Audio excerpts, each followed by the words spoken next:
Good afternoon, everyone. We're just waiting for others to join, and that will be another couple of minutes. We can make a start.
Okay, good. Yep. I think we can make a start, and thank you everyone for joining us on this Great Change, Great Women series. We have got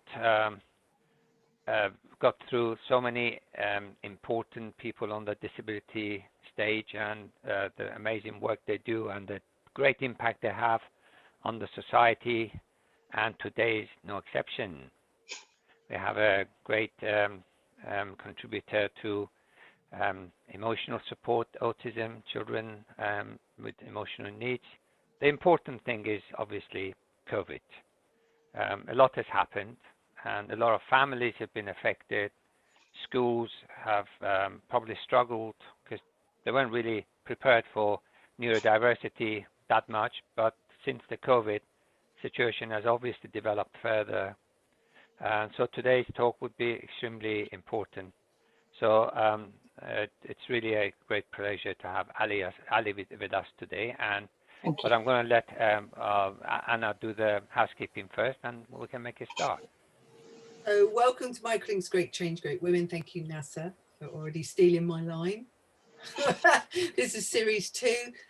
We have the pioneering and wonderful Ali Knowls, who's an emotional therapist and founder of Ollie and His Superpowers.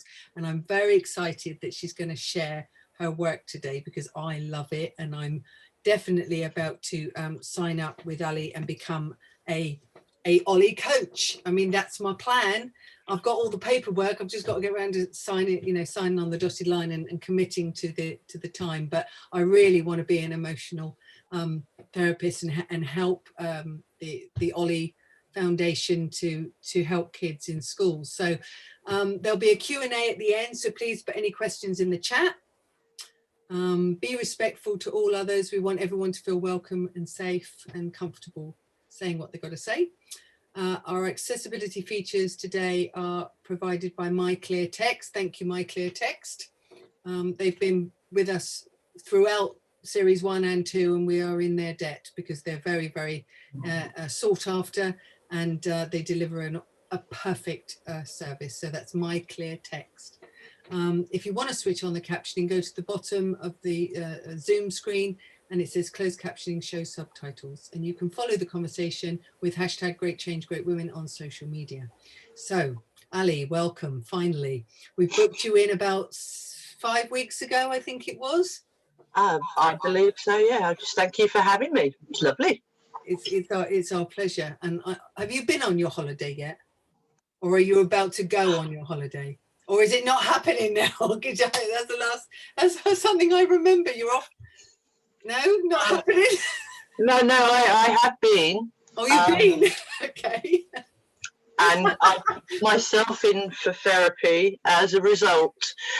And I you went with your mum, right? You went with your mother.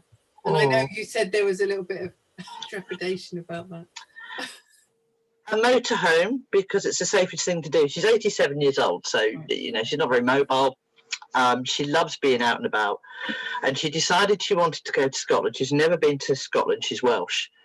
So I thought, that's a very long drive, but okay. So I got the biggest motorhome I could. I mean, it was equivalent to Priscilla from Queen of the Desert, just so we had a little bit of space.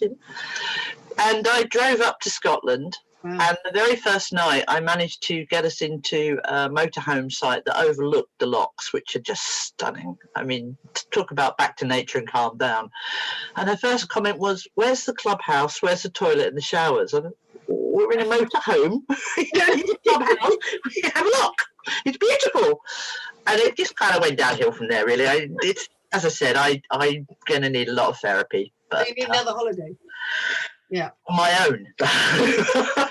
It's a good thing I did. I keep telling myself, and that's yeah, okay. you did, of course. You did the dutiful daughter thing. I did. That's perfect. So, first question: can you share a bit about your work and about Ollie and his superpowers? Absolutely, but you have to shut me up because I'm completely driven by this, and you can't stop me. So we call ourselves Ollie coaches. Now, we're all trained therapists, emotional wellbeing therapists, and we work in the world of mental health, but I hate that. Mental health, who's going to put their hand up and come forward? We're supposed to be accessible, so I love that you call it wellbeing. I trained in all sorts of different kinds of therapies, and they're all a little bit highbrow, because I struggle with anything that's a little bit highbrow. And it just seemed to me that just about everything out there was putting people in boxes, and they needed to do that because then they understood it. So if we took something like a disability, autism, whether it's a mental, physical disability, you had a label in a box, and that was your identity, which also became your limitation. And I thought, nah, there's got to be more to it. So I trained in various therapies and decided that we needed more flexibility. So I decided to fry it all up in the air and create a therapy that we call Ollie and his superpowers. And I'll explain why a little bit further on. But it was so that we could engage children, because that was where most of our work was coming from. We were being asked to work with the kids that everybody else had run out of ideas with. So those difficult children. But they're that's not. What they're usually labelled, right? They so are, but they're not. There are no bad kids. I truly believe that. I'm not saying there's bad parents. I'm saying there's a lot of parents that could do with a little bit more help. They're doing the best with the information they've got. And I think therapy historically, and this is my personal opinion, I have to keep saying that because I annoy all the therapists, it's a little bit highbrow, People don't need fixing. They don't need telling they're doing something wrong. They need the tools, and then they can just take this on, so that we don't need people in therapy, and everyone's got the resilience they need to deal with what's going on in our mad world. I mean, NASA says that all the time, give people the right tools and they can accomplish anything, but without the tools. I think children find it difficult to find their position in the society because they just can't make sense of what's going on right. It's not normal to them. So, and that's a very difficult one for teachers. They're used to just dealing with a typical child needing a typical education. And when they come across these challenging ones, they just don't know what to do. And that escalates from there. So yeah, I think they're not damaged when they start, but certainly not damaged by the time they finish. And that a lot, I've got so many friends that are teachers, and I have them on such a pedestal because they're brilliant at teaching you maths and English, biology. That's their job, yeah? They're not supposed to be emotional therapists. And yet they know that if they don't put the time and the effort in to try and help these kids that are struggling, then they're not going to succeed. And they've got 30, 40 kids in the class, and they've got a couple of kids that need a little bit of extra support and help. It's really, really hard. But the bottom line is that whatever's going on with a child, whatever their disability, they can do it. They just need to be allowed to do it a different way.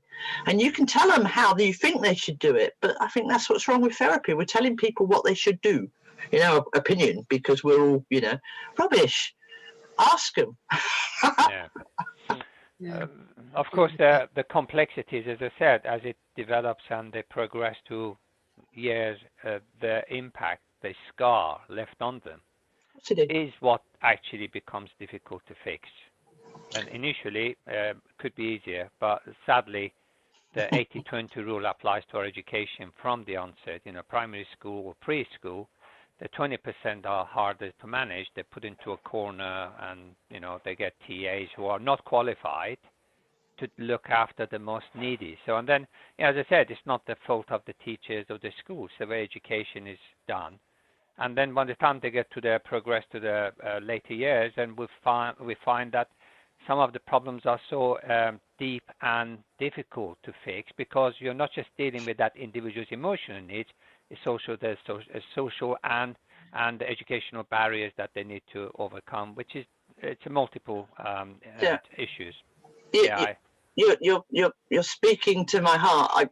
Historically, when we created Ollie, we were being asked to go in to work with the kids everybody else had run out of ideas for, and they weren't bad kids. They were a result of their abilities, they're a result of their environment, and that created a reality and a belief system around themselves. So what I was seeing was no matter how much work was being put in to support their additional needs in learning, if emotionally they weren't there because they didn't believe in themselves, because they felt segregated, because, then you're getting nowhere. And you're absolutely right. So then what happens is each child is dealt with the best they can to a point, and then we get to the point where, oh, well, no, you're not our problem anymore, and they're out there with nothing. So one of the things that I'm so proud we're doing, historically we've been intervention, but we've now put in a prevent program for every child. And we're teaching them that, if it's not going right, go left. And if you can't do it the way everybody else is doing it, that's okay. Find another way. You might find it's even better and very inspirational. So we're getting the opportunity now to get to the kids before they need therapy, which that's my dream. Very good. Very good. No, actually, I'm dealing with the problem side of these kids not getting the support, working in prisons, and you find vast majority are neurodiverse, and you find a lot of them with autism. And quite frankly, the problem is so acute where there is very limited options. And even then, the system doesn't recognize that you've got damaged goods. You've got to really do something before you release them, because they reoffend, and the cost of the reoffending just to the society is £18 billion a year. So where is the logic of not spending money up front, not to have those problems later? So it's a reverse 80-20 rule. This time, 80% of the problem in society comes from 20% of the people. You're absolutely right. And the other fact with most of certainly the youngsters reoffending, who go on to be older guys reoffending, is they've come from foster adoption broken homes. Yeah. So again, what are we looking at there? You can take an individual out of any situation and put them in another one, and they will thrive with the right people around them. Yeah. But just because where you started, that doesn't mean you need to be where you end. We've just been asked to put a tender together. We were personally unsuccessful because our approach is new and unheard of, and it was to work with the guys that are due to be released, first offenders due to be released. So what's going to happen is they're going to go back out, find it hard because nothing's blimmin' changed, and their only thing they know, and the only place they're accepted, they'll be back inside again. Yeah. And we put forward a proposal where we could work with these guys, because I can't sort their housing and their jobs out, but you're wasting your time doing any of that if you don't sort this out. Yeah. And that is what we do.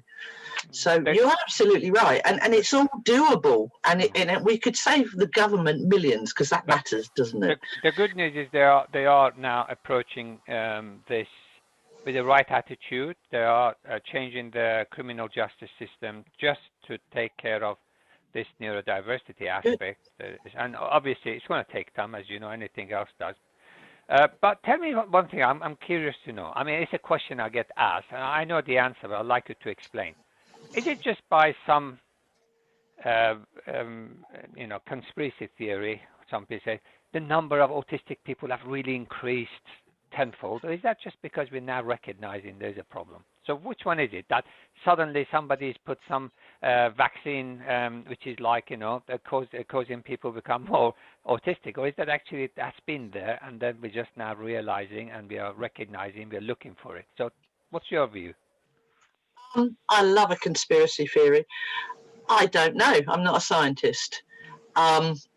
with regard to why the number's going up, well, what is autism? It's a spectrum.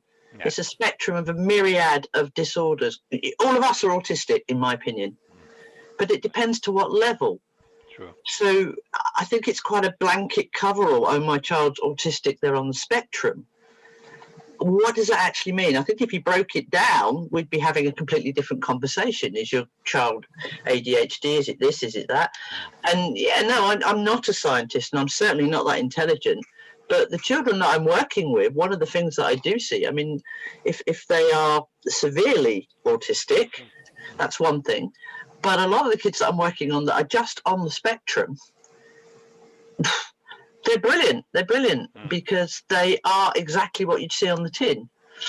And I do wonder if by putting people in boxes, we become the label sometimes. And again, a lot of the kids that I'm working with, not all, some of them need very, very specialist stuff. But a lot of the kids that I'm working with that are autistic or they're this, that, and the other, yeah, they have small traits. But those small traits are enlarged and they're almost like people are homing in on just that and not noticing that actually, all right, I can't look you in the eye and I don't particularly like being touched and I've got a bit of a sensory thing going on. But apart from that, I'm just like you. But all of a sudden I'm not. I'm in a box and I understand why, because otherwise we don't get the help and the support. But the work that I really, really love is when I take somebody with any kind of disability, physical or otherwise, and I get them to just park the label for a minute. Let's look at what you can do, because you'd be blimmin' surprised. But again, that's an environment thing. It scares people to try. I think that's one of the things that maybe, I don't know whether it's helping or it's not, it's the opposite, is the fact that neurodiversity is becoming like a popular subject or sexy subject for a lot of companies to sort of say, yeah, we've got neurodiverse people. See, we employ 10 autistic people. That's become a kind of a focus because they want to tick maybe another box. And I'm against that kind of labeling. You're absolutely right that each child has a potential, has an ability and talent. If you nurture it, then they can turn out to be a great athlete or a great scientist or a great musician. But once you start segregating them, forgetting the actual, all they need is the right content, right tool to do what everyone does. And if you don't do that up front, then you've lost that talent and all you have is a trouble on your hands that you need to fix, which is because we all want to fit in, we want to belong, we want people to value us, and if you're not given those opportunities because of a label, and you know, it's a double-edged sword, isn't it? I love that employees are specifically finding space within their workplace for people with autism, because before now they just dismissed it. But I think it's going to go through that phase of, oh well, you only got the job because you got the label, and that can't happen. Because I mean, let's take lockdown, yeah? We haven't been in our offices. We've been sat at home with our computer. I know an awful lot of autistic people that are very, very brilliant on computers. They might not survive in a sensory office, but they're absolutely flying from home and doing a better job. So let's hope it just moves through, and it doesn't matter if you're autistic or not. Can you do the job? That's what it should be. It doesn't matter if you're female. Can you do the job? That's what it should be. Nessa says that all the time. I do just want to touch on your story, Ali, because I believe you left school when you were 15, and due to your learning disabilities, with reference to reading and writing, how did you end up working in this area of mental health? And I know you had a very interesting job before this, didn't you? Yeah, I couldn't read and write, and I'm of an age where you didn't have Senkos and teachers at school that were able to spot it. I was called stupid and lazy quite regularly, which does an awful lot for your self-worth, and it does what I call build my reality, my version of the world, that, you know, that's me boxed off. I can never achieve anything. My friends are going off to uni and no chance. I couldn't even fill in a job app. I still can't. Well, I can, but you'd never read it. You'd need to be Alan Turing. And so that was kind of game over. But there was something else going on as well. Where I was born, where I grew up, nobody had aspirations to do anything. And if you did, then you were, who did you think you were? So we all ended up in the local shops, and which again is the environment thing I'm talking about. Take someone out of it, give them options. But when I was at school, to save myself from the bullying, and I got a lot of it, I used to be the clown. And I was good at making people laugh. So I completely get why kids do that and they play up at school. It's protection. If you're laughing at me, you're not having a go at me. And sometimes you even protect me because I'm quite funny to have around. So yeah, I left school. No one's going to employ me. I can't write. Can you name a job where not writing's okay? You can't spell and you can't read. Couldn't pass a driving test. And the only thing I could do was make people laugh and talk, make people feel important about themselves. Because if you make someone feel important, they'll just talk and leave you alone. And I got very good at that quickly. So an obvious route for me was sales. But, you know, I'm no Barbie doll, so it wasn't in the local dress shop or anything like that. And it wouldn't have interested me. So I ended up working in construction, which was just fantastic because the lads on site are brilliant. I just had the best time. And I moved into sales. That's all I could do. And I did really well at it and got quite high up the ladder. Ended up, my last job in construction was with demolition companies, which is just the most therapeutic thing. I think that's so brilliant. Can't fix it up. Yeah, but can you see the problem with me? Because I was like contracts director, sales and marketing director, and they'd send me out in the morning with the crews with the building that we were going to work on. And there was always this concern that I had the information. So was that 1-3B we're knocking down or 3-1B we're knocking down? And there was always that risk, but it didn't happen. They understood my limitations. But the thing was, right, I made it okay. I had the nice cars, the suits, the money. I could hold my head up again for the first time. I could have somewhere of my own to live and close the front door so I was safe. That was a massive one. But I was just going through the motions. I was being what I needed to be to survive, and I hated it. And then I'm not religious, but I think I'm getting very spiritual. I got made redundant 3 times on the trot. It was like, really? And my partner said, well, look, you know, you can put yourself through that again. And I didn't enjoy it. Or, you know, come home on a Friday night. What did you do? I blew another building up. Or do what you've always wanted to do. And I've always been fascinated by why we are the way we are and why we're different. But, of course, going and getting a degree in psychology was not on the cards for me. But there's always a way. If it's not going right, go left. So I just went on every course I could do. Started with hypnotherapy, I did play therapy, I did a CBT online with an awful lot of help because obviously I needed it verbal so that I could.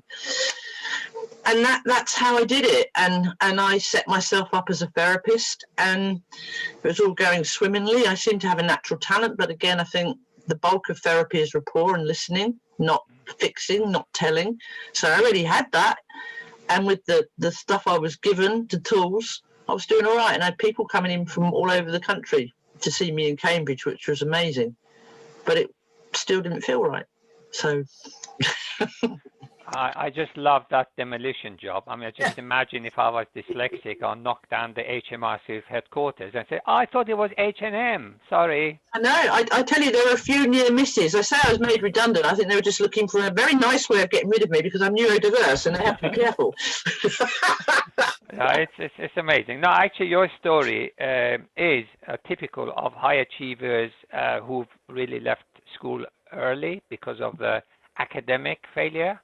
And when I say failure, not because they're not capable, it's just because they let them down. And I always, I've always had my own story, and it was similar to you, except a different type of a disability or impairment.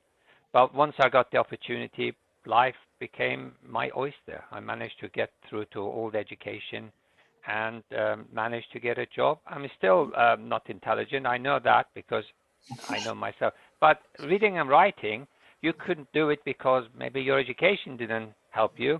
I can't do it because I haven't got time. So we are in the same boat, right? The technology can help us both to do the same thing.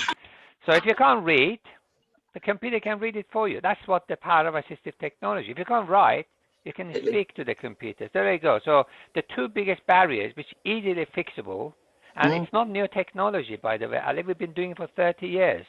So if a teacher said, look, you look an intelligent person, I want you to write an essay about something, and you say, well, I can't read, I can't write, well, it's no good, but you can speak. Look at you, you've actually mesmerized everyone today.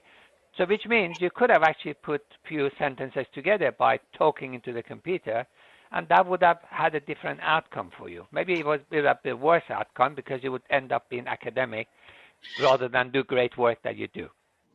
I think you're being a gentleman, Nasser, and maybe I've got a really soft lens on my screen right now, but when I was at school, we still had sort of chalkboards, and the only computer was, I think, the first calculators.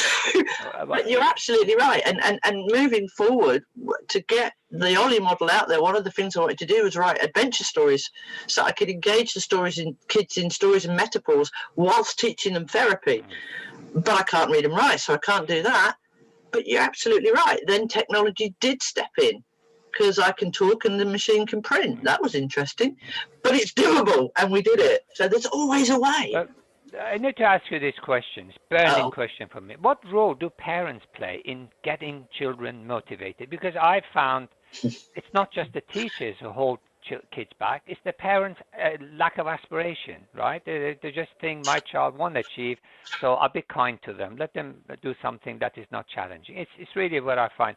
And the second thing I love about you is resilience. You're right. When you bounce back from a disaster, first, second, and third time of being made redundant, and you're still smiling, it shows that you're made out of good stuff. So I know, I'm smiling now because it, like all things, it's like COVID. It was one heck of a storm, wasn't it? It blew us off course, but it blew me off course to an island I wouldn't have seen that has made us even better. Yeah. So it depends how you look at it.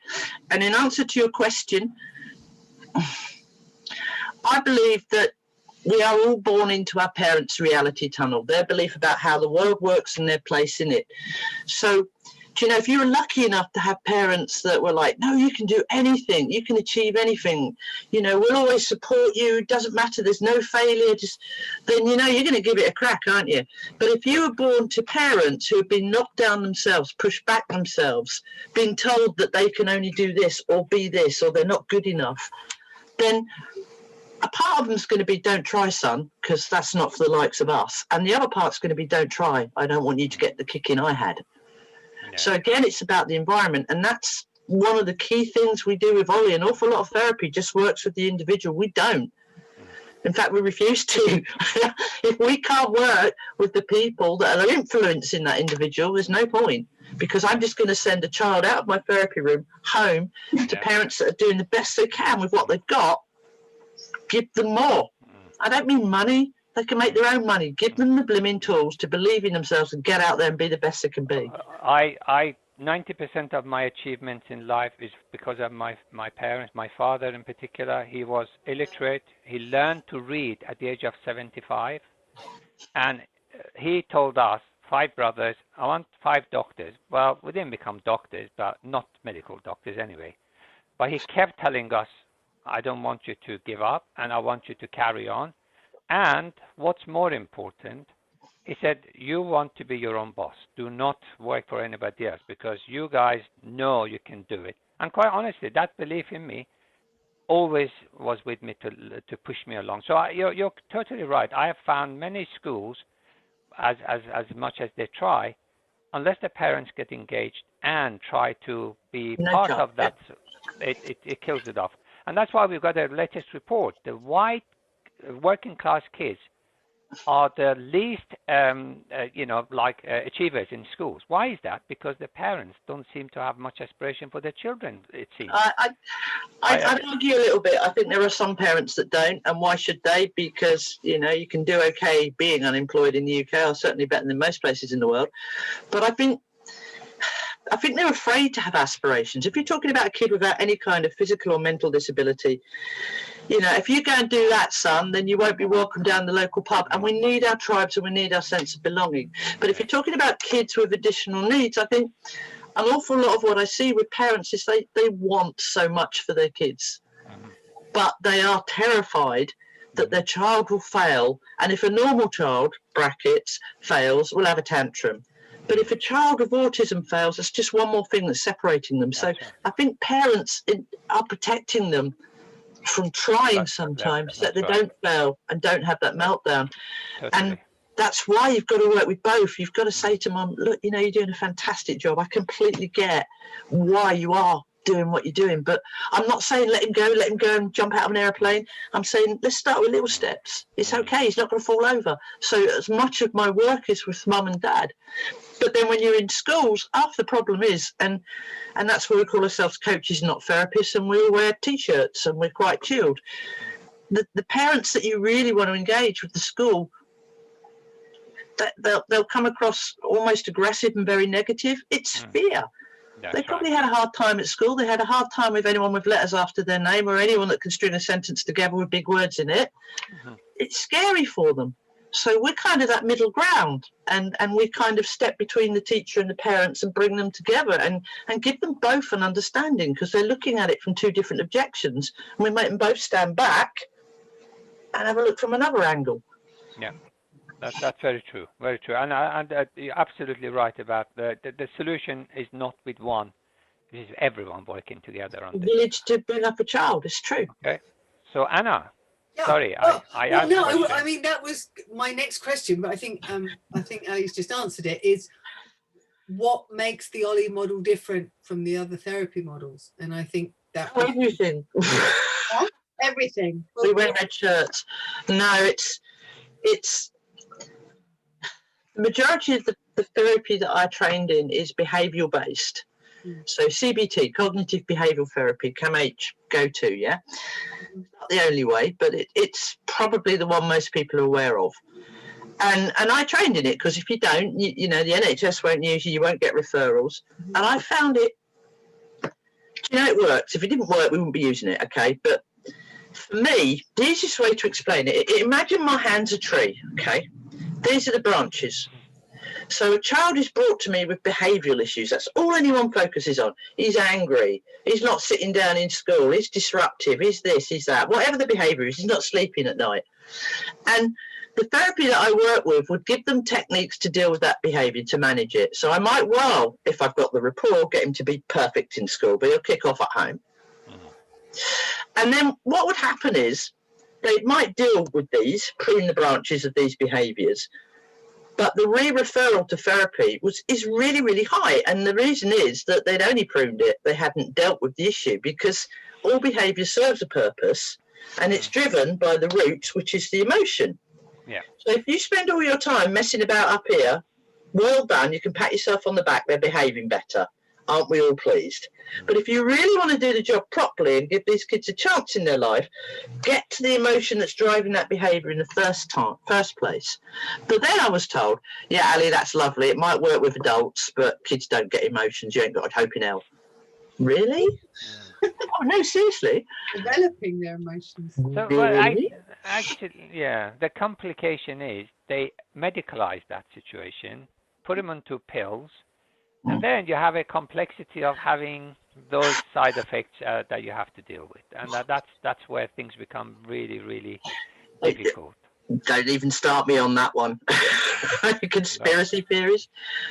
So we had this problem. I was going into schools, and these kids were near being expelled or moved to other schools because the teachers couldn't cope. And fair play, they're teachers, not therapists. And mum and dad couldn't cope. Nobody could cope, and this kid's a bad kid.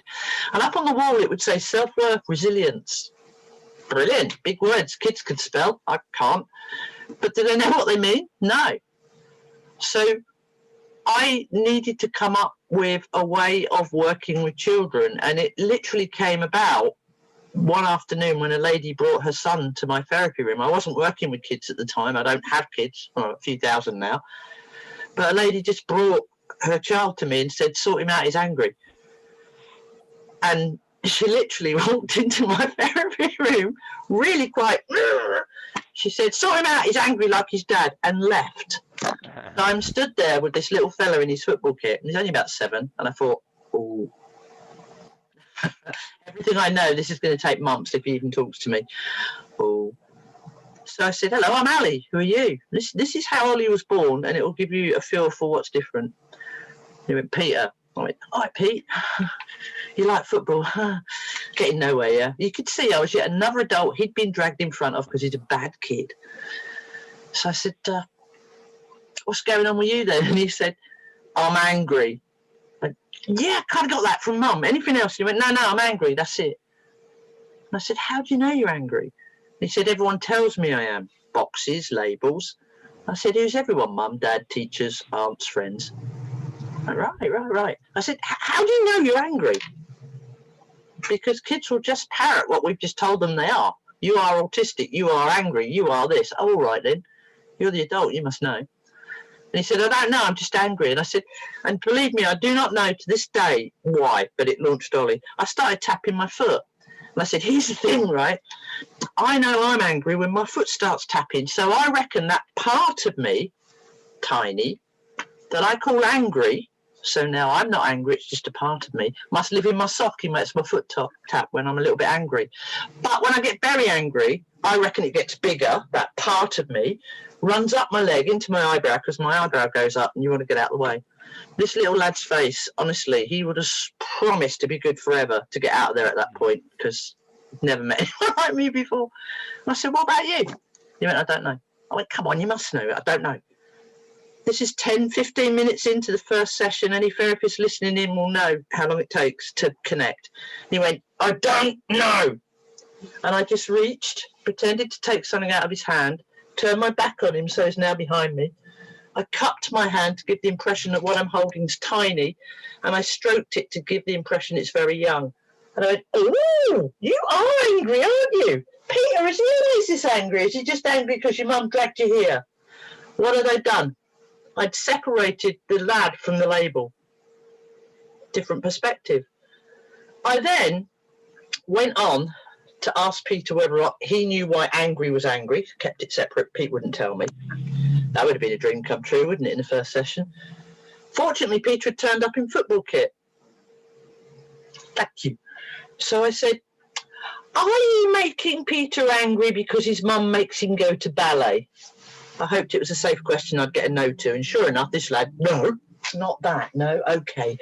Are you making Peter angry because his mum makes him wear pink lycra? No, not that either. I promise you, I think I asked about 4 stupid questions that I hope would get a resounding no. When Peter got so cross with me, he went, he's angry because he doesn't want to be the big boy. At that point, I wanted to dance around the room. That would have taken months, but I kind of kept it in a little bit. And I kept it going. And I said, oh, you don't want to be the big... What does he mean by he doesn't want to be the big boy, Peter? Keeping it separate. Pete then explained, this is about half an hour into the first session, first time I've met him. He's got a brother with additional needs, a little brother who's poorly. And, of course, I explained Mum, didn't it? It's just stressed out of a tree. Everyone that comes to the house is focused on the little one. And once too often, Pete had gone, Mum. And Mum had said, I need you to be the big boy. Now, all of us can hear that and say, well, that's fair enough. That makes perfect sense. What did he hear? I'm not valued.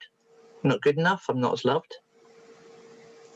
So then I asked Peter what we could do about it, because I don't tell anyone what to do. We don't fix in Ollie World. We don't give advice.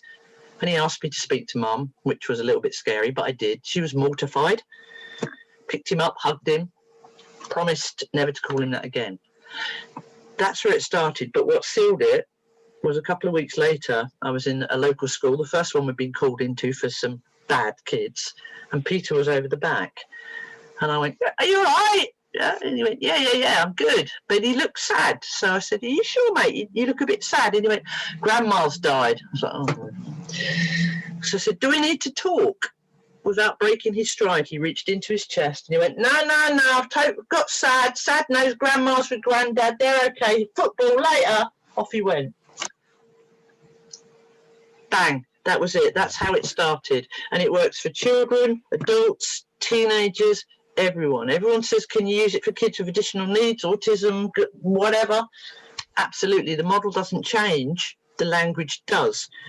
And the rule I have with the guys that I train to be therapists, because I've had to start doing that because there's not enough of us, is every time you meet someone, I don't care how they introduce themselves, what their label is. I want you to pretend that you know nothing. They could be from another country, another universe. They have different religions, different culture. The moment you open your mouth or do anything, you could offend. Sit back, watch, listen, learn how they do their world. Step into it. Make it a part of them, not who they are, and work with them to find their own solutions. Ollie was born. How old is Ollie now? Well, he was 7, so I think he's pushing teenage years. So the next Ollie book, we're going to start dealing with all the lovely things about puberty and self-identity and all that sort of stuff. So that should be fun. So the company's what, in its teens? No, the company's only about 3 years old. Yeah, Sorry, yeah. I thought you meant only the character. No, only the character. No. Oh. So I'm just thinking you are bringing characters from your experience from meeting kids into Ollie and then making it like come to life. Yeah. Amazing. And you know, the kids in Ollie himself, the character, one parent family, don't know where dad is, mum's struggling, he hasn't got the latest tech and designer clothes, so the kids can relate to him. But he has got superpowers because he understands that his emotions are a team that he's in charge of. And they're really useful when you're in charge of them. And he understands that we need them all. Because a lot of kids say, well, can we get rid of scared and frightened? And I'm like, yeah, but if you only had brave, you'd cross the road without looking, wouldn't you? So you need scared to go, oi, left and right. It's a brilliant way of explaining emotions and giving them control. So it really is an art of communication, getting them to talk to you and tell you what's... That's the human basic, the most basic human faculty, right? Communication. Isn't it funny that it was the only thing that I had when I left school and I thought it wasn't enough? Yeah. And the tables completely turned and now it is everything. We all have something unique the world needs. And we just need to find that calling. And you found it. Congratulations. Thank you. So my question, you know, something great like this, how do you bring it to scale? How do you take it to places where lots of schools are suffering, even post-COVID? Forget about the effect of COVID. You know, the problem, underlying problem is there. Had a big effect. Yeah. I had to get rid of my fear. I think nobody's afraid of failure. Everyone's afraid of success, aren't they? So in the beginning, it was just me. And as I said, the moment that word got out about how effective the model was, and I didn't have a waiting list, so you didn't have to worry about your kid having low-level anxiety and self-harming before you saw a therapist. Sorry, but the whole system's a mess. And it was right, I can stop here, I can earn a fortune and just be the only one doing it, or I can do the right damn thing. So I started looking for other therapists and I teach them the Ollie model. And that kind of worked. I found some brilliant ones, but I found an awful lot that were so stuck in with their line of therapy of giving advice and changing the behavior rather than taking on board the essence of our model. That didn't work. And again, I'm sorry, personal opinion, I found an awful lot that shouldn't be therapists. They're in it for the wrong reason. It's about them, not their people. So then we were having a board meeting at HQ Ollie. I don't get to do anything grown up because I know my limitations. and we didn't know what to do about it. And I said, I used to blow buildings up. What's that got to do with it? And I said, well, if I can't read and write and I used to blow buildings up, why are we looking for therapists? Why don't we just open it up? And the criteria will be, if you can tell me why, I'll teach you how. By then, I'd got my trainer's trainer cert, so I could certify a course and I could do that. So that's what we did. And we created what we call the Ollie School. And we have teachers, mums, dads, GPs, doctors, hairdressers, every walk of life joining us because they're not getting the satisfaction from their current roles or they want to do more. And we're on Ollie School 10, starting in July. It's growing, and that has given us coverage across the UK and Northern Ireland so far. We're getting calls to take it out into Europe. The only thing stopping me, because emotions, we all have them, I don't care where you are on the planet, is licensing it so I can keep control of the model to keep it clean, to keep it effective. So you have 10 outreach centres type of thing, or is that? No, we've run 10 schools of Ollie students. So 10 schools. We've got 80, 90 students, coaches out there ready, and we've probably got 30 or 40 coming through at the moment. Amazing. And then they're out there working in private practice. But it does mean that every time a school contacts me and says, can you do one-to-one work? Can you train my teachers to use this? Not therapy level, but can you work with it? I've got someone near. Nowhere near enough. I'm looking for more daily, but they've got to be the right ones. So how's your... Okay, yes, you can volunteer. But what's your financial model? Do you work as a charity, as a private enterprise? Who funds it? So, at the moment, we're a private enterprise. And again, I'm not the best one to talk to about that. I really do nothing grown up in the company other than what I do, which is I'm training director, and I do this. I get to talk to people. You're just a brain behind it. That's nothing. I'm the butterfly person, so I say, I want to do this, and they go, oh God, here we go. And then they're halfway through it, and I'm like, no, I'm bored with that, let's go do this now. So I'm that. So you're the brain behind it. That's a little job. That's Love fine. that, thank you. None of my team call me that. So who's funding you? Yeah. No, in terms of where do you get your income? Is that the schools pay you, local authorities, doctors? How do you get It's a mix. So we are completely self-funding. So we've had no help. We're offered help left, right, and centre now because we're obviously a very good going concern, but not from the people that get what we're doing. So I'd rather keep battling on. When we work for schools, local government pay for us to go in. So we're on the alternative provision lists for a lot of schools. Foster and adoption, same thing. Local councils are paying for us to go in. A lot of charities bring us in to work with their people. So that's how we're funded, by the work that we deliver. So you said you wanted to work in prison, so yeah. That's oh my God! I want to get to them before we need to, but there's more of it. They're in there. Yeah, I think that might come sooner than you think. We work in some prisons, and I think you're right. They've exhausted any other traditional methods, and they need some new ideas. And well, what I'm doing is not rocket science, and it won't scare these lads. These lads have got no self-worth. That's why they're doing what they're doing, and girls. Absolutely, and there's no way you can train anyone, reskill anyone to do anything unless you restore the self-belief. And you're right. If you don't have it, then there's no point wasting your money. Wasting your money and your time. Absolutely. Nice gestures, pointless. Anna, your go. Sorry, it's my go. But you've done all the questions. I mean, have I? I haven't even read the questions. I mean, you can apply to be an Ollie coach, which is what I'm about to do. And if you do it, early bird, you get the special rate. Otherwise, it goes up a little bit. But you can find all this on the website and all this kind of stuff. I think it's brilliant what you do, Ollie. I've been tracking you for at least about 10 months now. I told you that and finally I got to talk to you, and I was like, we've been so lucky. I mean, we're winning awards, and I'm like, but this is so simple. Yeah, we just won one in education for the work that we're doing, but I'm not there yet, right?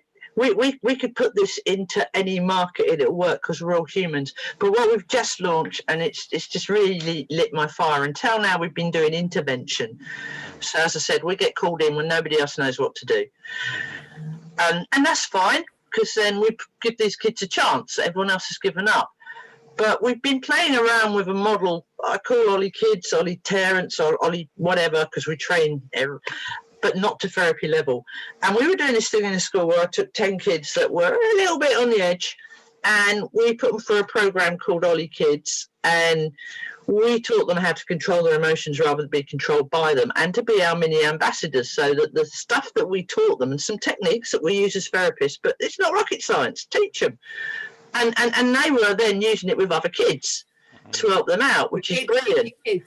Yeah, so we've been playing with that, and I thought, no, I need to do something else. And then a school contacted me a few months back and said, Ali, COVID, kids going back, resilience has gone out the window, they've forgotten how to socialise, attachment disorders gone balmy.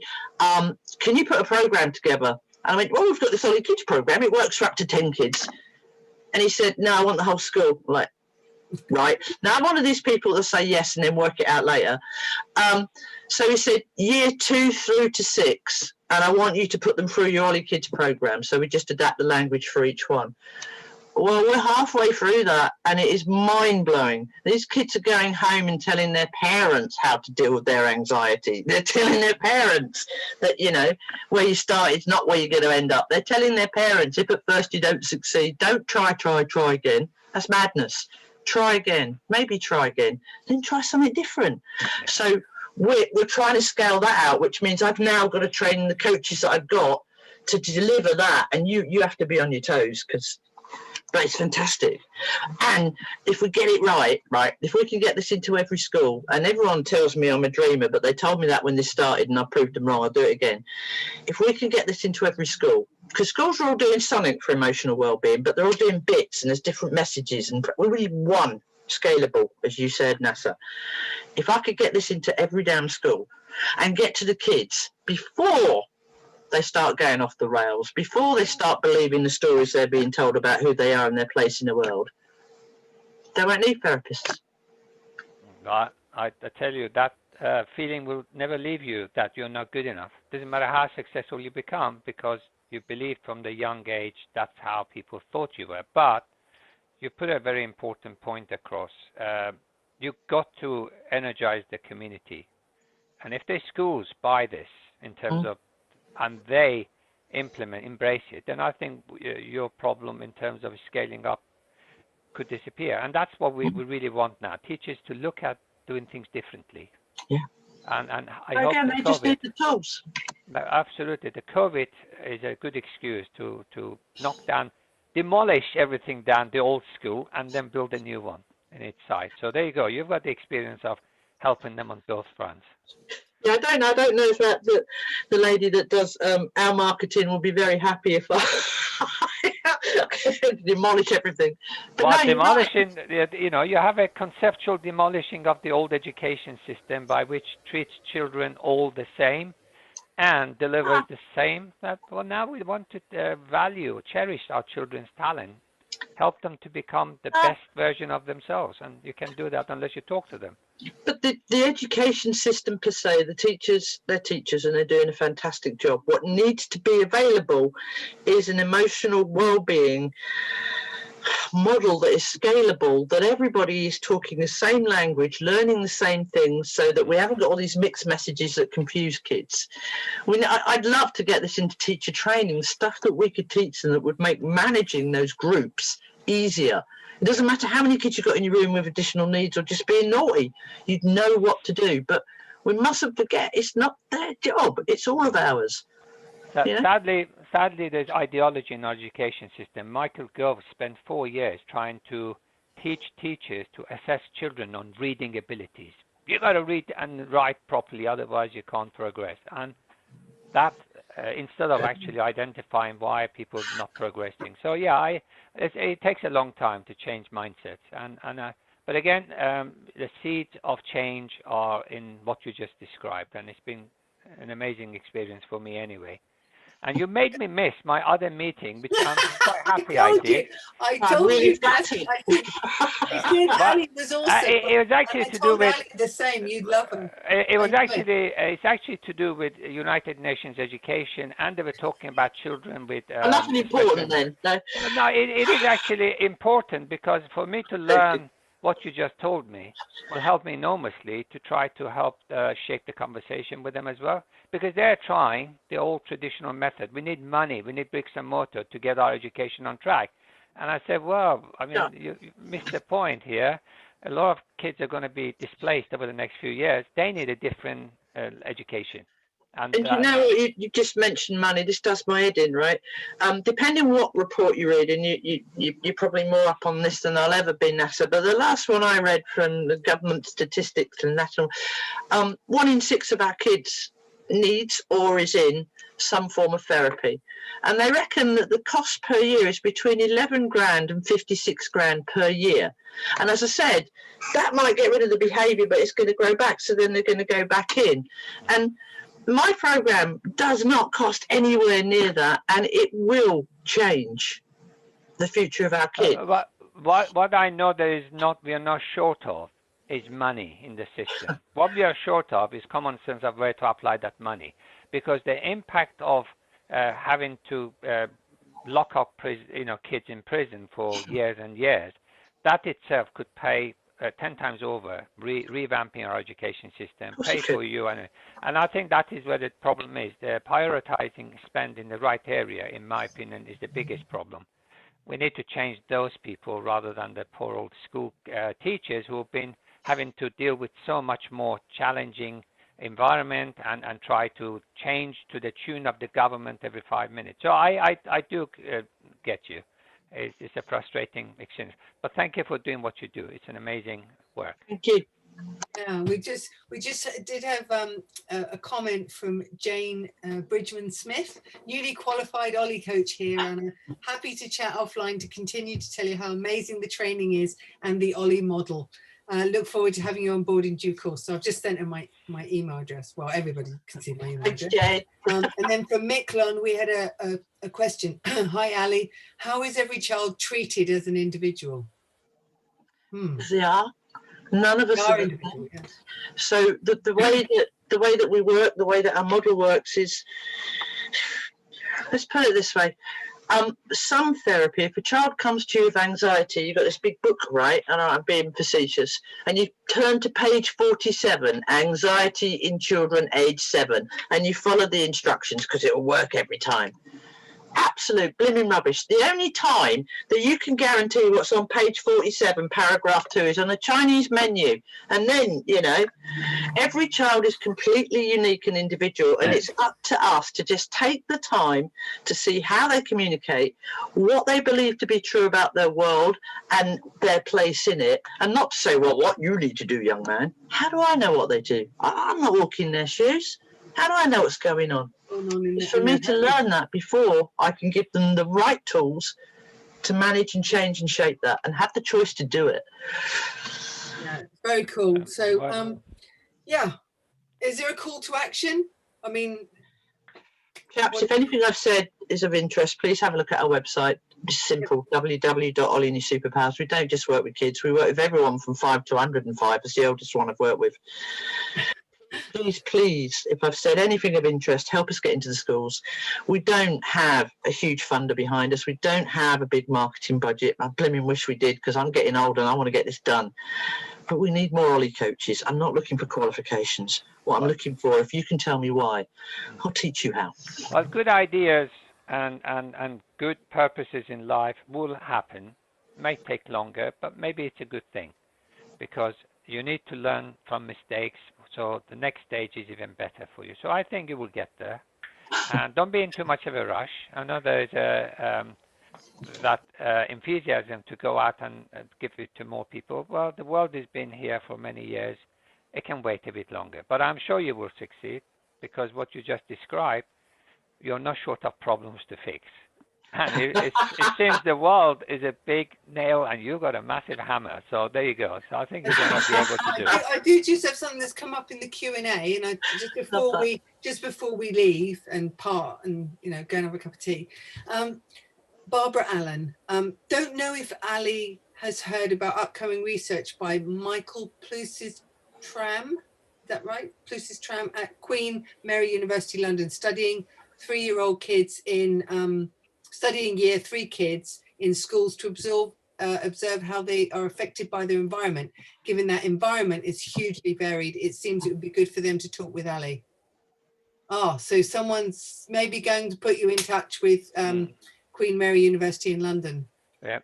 Oh my God, thank you. And actually, yeah. And I actually, one thing else I can share with you, Ali, it's quite interesting. I worked with a research project in Southampton University. They were looking at advanced signal processing and EEG to monitor the brain waves for children with autism. And they actually took a group of them, and they realized there is a definite pattern difference between a typical and a neuro. So there is a physical difference also, you know, it's a neurological difference. However, the interesting, fascinating part of that study, 80% of them actually managed to become a more of a typical behaving child using a kind of an intervention which included socializing and intervention by parents. And they gave them a game kind of a thing. And that study, it was so good that they managed to get other kids on the program. What it means that the early intervention, if you have built that social skill in your children, parents do not actually spend as much time with their children. And if you do that at the age of 5 till 8, then you can remove a lot of those social inhibitions that they develop later on. That's one thing, and then I'll shut up. And this is why I started. People say you autism expert. No, and I never want to be, because that will mean I'll start putting people in boxes and labels. I had this young lad brought to me, and his mum said he's on the spectrum. I know nothing about that, but he's struggling with anxiety. So I just sat talking to him, and he was rocking, and he wouldn't give me eye contact. Mum warned me not to touch him, and a myriad of other things, and don't have anything loud, all these things. And I started talking to him about rugby, because the boy's got sense and he likes rugby, just to build rapport. Within 20 minutes, I had eye contact, and I was reaching across going, oh, that was brilliant, wasn't it? Yeah. I asked him how he knew at the end. I said, how do you know you're autistic? I'm just curious. And he clicked back and he went, because I rock and I don't do eye contact. I went to a school. I went to a school many years ago, and this is in Sussex. And most of the children were from single parent, and they told me a lot of the fathers were in prison. It's a really socially or economically run down area. There was this 13-year-old kid was being partnered with a TA all day long. He wouldn't talk to anyone. No communication. And I kind of said, look, could I speak to him for a few minutes? And the teacher says, well, good luck with that. So I actually did exactly what you said. I said, well, Chris, what do you like? What do you like most? I like cars. Oh, good. I don't know much about cars. And I didn't lie. I'm terrible in cars. Anyway, but we sat down a mind mapping program. Tell me a bit more. And within about 20 minutes, I had everything about cars. Yep. I showed it to him. And he perked up so much. And the teacher says, I've never, ever had him talk or engage so much. You get in his model of the world. It's not rocket science. That's absolutely. So we forgot to talk to children. Anyway, we don't listen. It's been fantastic. Yeah, we don't listen. And Michael Moore says, just blown away, Ali, emailing my local school's head teacher now.